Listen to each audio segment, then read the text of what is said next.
Hello everyone, कैसे हैं आप लोग। उम्मीद है बहुत अच्छे होंगे। स्वागत है आप सभी का मेरे एक और नए ब्लॉग में।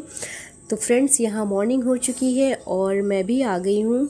जब मैं सुबह उठी तो देखा मौसम अच्छा था, मतलब हवा चल रही थी, मतलब गर्मी नहीं लग रही थी।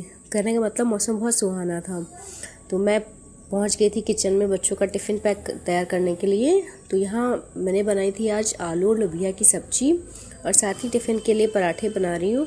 उसके बाद जो बाकी खाना है वो कुछ देर बाद बनाऊंगी। इस बार के मौसम तो ऐसा लग रहा है कि कंबल रखे ही नहीं जाएंगे। आज तो मतलब सुबह तो सब ठीक ठाक था, लेकिन वही 9 साढ़े 9 ही बज रहे होंगे और मौसम इतना ज़्यादा ख़राब हुआ, इतनी आंधी, इतनी बारिश हुई सुबह ही सुबह।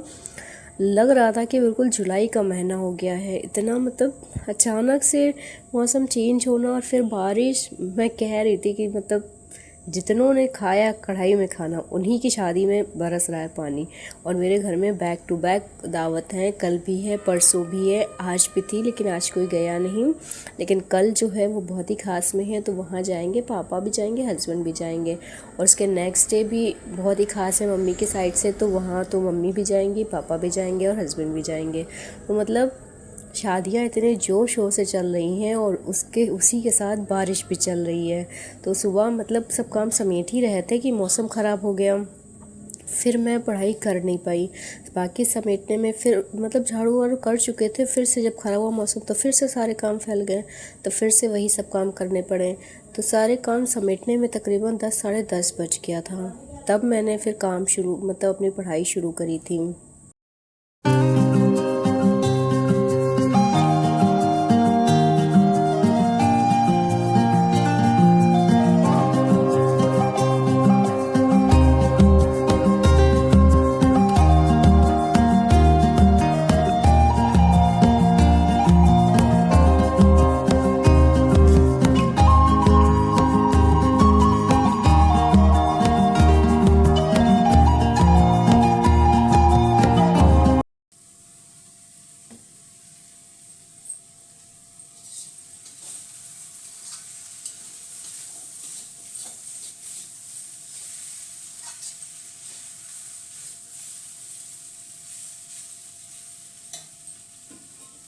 वैसे मैं लोबिया की सब्ज़ी में आलू नहीं डालने वाली थी, लेकिन बच्चे बोले कि नहीं आलू डाल दो, हमें लोबिया कम अच्छी लगती है, इस वजह से डाल दिया था। वरना मुझे लोबिया सिर्फ बिना आलू के ही अच्छी लगती है, वो सूखी हो जाती है और टेस्ट भी अच्छा लगता है। लेकिन बच्चों की वजह से फिर आलू डालनी पड़ी। और ये देखिए आंधी एकदम से शुरू हुई और मतलब अचानक से समझ ही में नहीं आया कि क्या हो गया। इतने काले बादल छा गए, एकदम अंधेरा। और उसी समय मैंने मशीन भी लगा दी थी, लेकिन फिर वही बंद करनी पड़ी। लाइट ही चली गई तो फिर सब बंद ही हो गया और उसके बाद फिर ज़ोरदार बारिश शुरू हुई।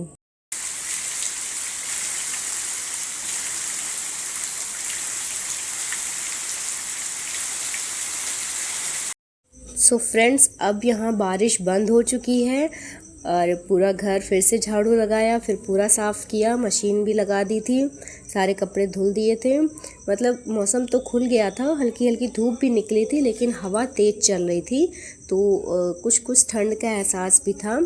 लेकिन चलो कोई बात नहीं, ये तो मौसम है, ये तो ऐसे ही रहेगा। तो फिर मैं आ गई थी अपनी पढ़ाई करने के लिए और अभी मैं कर रही हूँ अपना एशियन हिस्ट्री के प्रीवियस ईयर क्वेश्चन, जो फर्स्ट चैप्टर है पाषाण काल, उसका। तो आज कई दिनों के बाद मैंने ऐप खोली थी अपनी, तो क्योंकि उसमें सारी क्लासेस डन हो चुकी थी, कोई न्यू क्लास आ नहीं रही थी, तो मैंने देखा भी नहीं। तो आज 4-5 दिन के बाद जब वो क्लास ओपन करी तो उसमें प्रीवियस ईयर क्वेश्चन की सीरीज़ स्टार्ट हो चुकी है। तो उसमें अभी साइंस का और हिस्ट्री का स्टार्ट हुआ है। तो हिस्ट्री की तो मेरे पास पूर्वालोकन है जिससे मैं कर लूँगी, बट साइंस की नहीं है, तो अभी मैं साइंस का पूर्वालोकन नहीं करूँगी।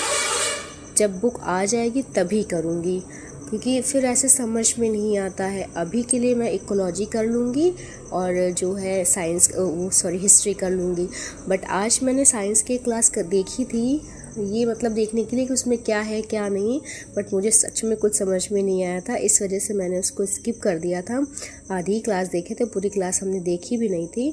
तो फिर मैंने सोचा था कि टाइम वेस्ट करना कोई अच्छी बात नहीं है। उसके बाद फिर मैंने अपना ज्योग्राफ़ी का स्टार्ट कर दिया था, क्योंकि मेरा जो सेकंड सब्जेक्ट है वो ज्योग्राफ़ी है। और ज्योग्राफ़ी में आज मैं पढ़ रही हूँ भारत का भौतिक विभाजन, जो कि काफ़ी लंबा चैप्टर है और मुझे ऐसा लगता है कि इसमें 3 दिन पूरे लग जाएंगे, क्योंकि काफ़ी सारे क्वेश्चंस भी इसमें के इम्पॉर्टेंस हैं और काफ़ी लंबा चैप्टर भी है और काफ़ी टिपिकल भी है। तो इसलिए मुझे इस पूरे चैप्टर को कंप्लीट करने में पूरे 3 दिन लग जाएंगे। नेक्स्ट 3 डेज जो है वो वर्ल्ड ज्योग्राफी के रहेंगे, फिर वर्ल्ड ज्योग्राफी कंप्लीट करूँगी। बट अभी के लिए देखते हैं कि प्रीवियस ईयर क्वेश्चन क्या करते हैं। अभी थोड़ा सा मुझे कन्फ्यूज़न है, मैं करूँ या ना करूँ। आज मैं यूट्यूब चला रही थी तो मुझे एक यूट्यूब पर एक वीडियो दिखी जिसमें एक सर बता रहे थे कि मतलब पेपर में ही निकला है कि 2 साल बाद आरओ की वैकेंसी आएगी, तो लगभग 400 के आसपास इसमें पद होंगे, लेकिन आरओ के जो पद होंगे वो लगभग 60 या 59 के आसपास हैं। बट एआरओ के उसमें जो पद हैं वो ठीक ठाक हैं। तो अभी फ़िलहाल इन सब चक्रों में हमें नहीं पढ़ना है कितने पद रहेंगे, कितनी वैकेंसी रहेंगी, कितना क्या रहेगा। अभी हमारा काम है सिर्फ पढ़ना, क्योंकि मेहनत अगर छोड़ देंगे तो कहीं ना कहीं फेलियर का सामना करना पड़ेगा। तो मेहनत हमें करते रहना चाहिए। अगर सफलता नहीं मिलती है तो तजुर्बा ज़रूर मिलेगा कि हमें क्या करना है क्या नहीं करना है, तो हम किसी और इंसान को अच्छे से समझा सकेंगे। इवन हमारे अपने बच्चों को भी हम अच्छे से समझा पाएंगे कि बेटा अगर किसी चीज़ में सक्सेस होना है या फिर कुछ भी पढ़ रहे हो तो हमें क्या चीज़ें नहीं करनी चाहिए। तो मेहनत करते रहना चाहिए, जो भी रिज़ल्ट होगा वो हमारे मतलब हमारे लिए बेस्ट होगा, उसमें फिर कोई दो राय नहीं। वो कहते हैं ना, ऊपर वाला जो देता है वो हमारे लिए बेस्ट होता है, बल्कि वो नहीं देता जो हम चाहते हैं, है ना। जैसे हर कोई चाहता है कि भाई सक्सेस हो जाए, हर किसी को जॉब मिले, बट सबको तो नहीं मिलती है। किसी न किसी को तो मिलती, किसी न किसी को नहीं मिलती है। तो जिसको नहीं मिलती है उसको लाइफ में कुछ अच्छा ही मिलता है, बहुत अच्छा मिलता है। अब आप खान सर का एग्जाम्पल देख लीजिए, उनको एनडीए में जाना था बट उनका सिलेक्शन नहीं हो पाया क्योंकि उनका हाथ की जो हड्डी थी वो थोड़ी तिरछी थी।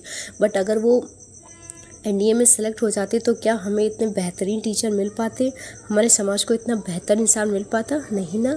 तो कुदरत जो भी करता है वो हमारे लिए बेस्ट ही होता है। तो फ्रेंड्स, मेहनत करते रहिए। अगर सफलता नहीं मिलती है तो तजुर्बा ज़रूर मिलेगा। ये मेरा अपना खुद का एक्सपीरियंस भी कहता है।